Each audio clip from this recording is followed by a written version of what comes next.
જૂનાગઢ તોડકાંડના માસ્ટરમાઇન્ડને આજે કોર્ટમાં રજૂ કરાશે। સસ્પેન્ડેડ પીઆઈ તરલ ભટ્ટને આજે કોર્ટમાં રજૂ કરાશે। એટીએસની ટીમ અમદાવાદથી તરલ ભટ્ટને લઈને જૂનાગઢ પહોંચી ચૂકી હોવાના અહેવાલ છે। જૂનાગઢની કોર્ટમાં તરલ ભટ્ટના રિમાન્ડની માંગણી આજે કરવામાં આવશે।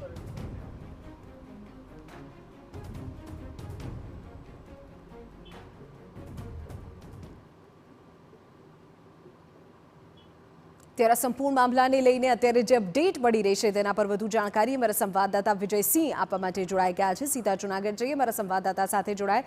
વિજયસિંહ, આખરે કેટલા વાગ્યા આસપાસ તરલ ભટ્ટને રજૂ કરવામાં આવશે કોર્ટમાં? કયા પ્રકારની આજે ગતિવિધિ જોવા મળી શકે? ચોક્કસથી જણાવી દઉં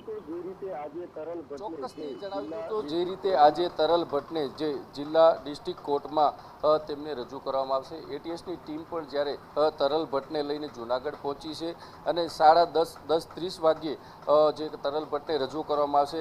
ખાસ કરીને તરલ ભટ્ટને શુક્રવારના રોજ અમદાવાદ ખાતે તરલ ભટ્ટની ધરપકડ કરવામાં આવી હતી। એટીએસ દ્વારા જે ધરપકડ કરવામાં આવી હતી અને ધરપકડ કર્યા બાદ આજે તેમના 14 દિવસના રિમાન્ડ માંગવાની શક્યતા સેવાઈ રહી છે। બીજી તરફ અન્ય જે બે અધિકારીઓ છે, એમ ગોહિલ અને એએસઆઈ જાની, તે પણ ફરાર છે।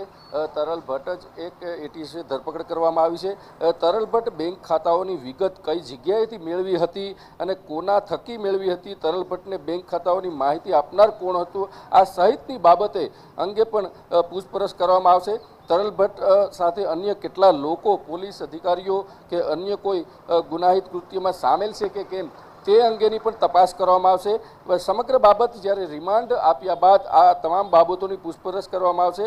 ખાસ કરીને તરલ ભટ્ટ છે તે સાયબર એક્સપર્ટ હોવાનું જાણવા મળી રહ્યું છે। સાયબર એક્સપર્ટ હોવાને લઈને ડિજિટલ પુરાવા જે છે તે એકત્રિત કરવામાં આવ્યા છે અને કેટલા બેંક ખાતા ધારકો ખાતા ફ્રીઝ કરી અને જે તોડ કરવામાં આવ્યો છે અને કેટલા ખાતાને અનફ્રીઝ કરી અને કેટલા લોકો ભોગ બન્યા છે, આ સમગ્ર બાબતે જ્યારે આજે તરલ ભટ્ટને રિમાન્ડ પૂરા થયા માંગ્યા બાદ જ્યારે આ તપાસ કરવામાં આવશે। બીજી તરફ જેટલા અધિકારીઓ જે છે, જે બે અધિકારી તેમને પણ ફરાર છે, તેમને પણ ધરપકડ કરવાની તજવીજ અને તપાસ પણ ચાલી રહી છે। તરલ ભટ્ટ આજે જ્યારે કોર્ટમાં રજૂ કર્યા બાદ રિમાન્ડની જે 14 દિવસના રિમાન્ડ મળશે, ત્યારબાદ આ તમામ બાબતોની પૂછપરછ કરી અને આજે 335 જેટલા એકાઉન્ટ જે ફ્રીઝ કરવામાં આવ્યા છે।